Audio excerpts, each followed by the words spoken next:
खाली हुई राज्यसभा सीट के लिए अजित पवार गुट की ओर से सुनेत्रा पवार को निर्विरोध चुना गया है, लेकिन दूसरी ओर अजित पवार गुट के नेता छगन भुजबल नाराज होने की चर्चा है।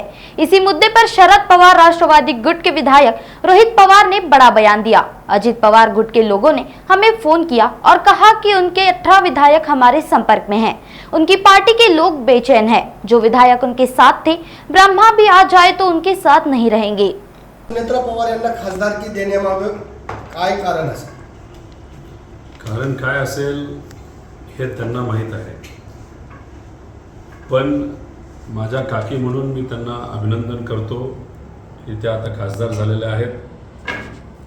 खरं तर गेल्या काही दिवसांपूर्वी अजितदादांनी एक भाषण केलं होतं आणि त्या भाषणामध्ये कदाचित अप्रत्यक्षपणे माझ्याबद्दल ते बोलले होते, नोटंकी वगैरे जे काय असेल ते।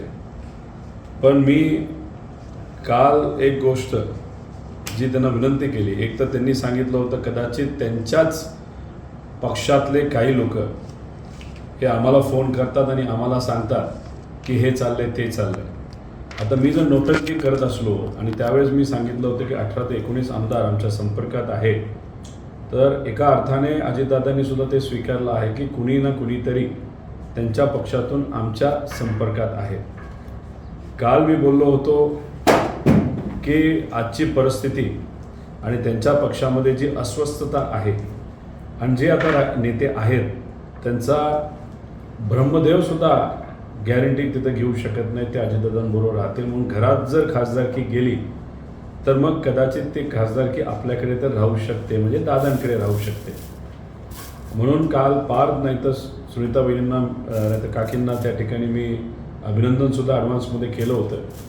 त्याचा अर्थ एक तर त्यांनासुद्धा अजितदादांनासुद्धा माहिती आहे की त्यांच्या पक्षामध्ये जे आता नेते राहिलेले आहेत त्यांच्यावर विश्वास ठेवता येणार नाही। नाहीतर दुसरं, त्यांच्याच पक्षातून काही ठराविक लोक हे कदाचित आमच्या संपर्कात आहेत, त्यांनी आम्हाला सांगितलं उद्या हे घडणार आहे, म्हणजे आज हे घडणार आहे।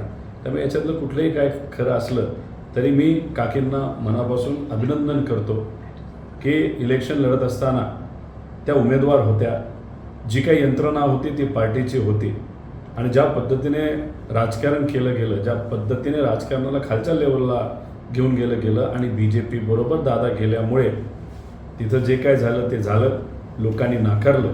पण आता त्यांना खासदारकी ते सुद्धा राज्यसभेची मिळाली, त्यासाठी मी मनापासून त्यांचं अभिनंदन करतो। नागपुर समय, गली से दिल्ली तक।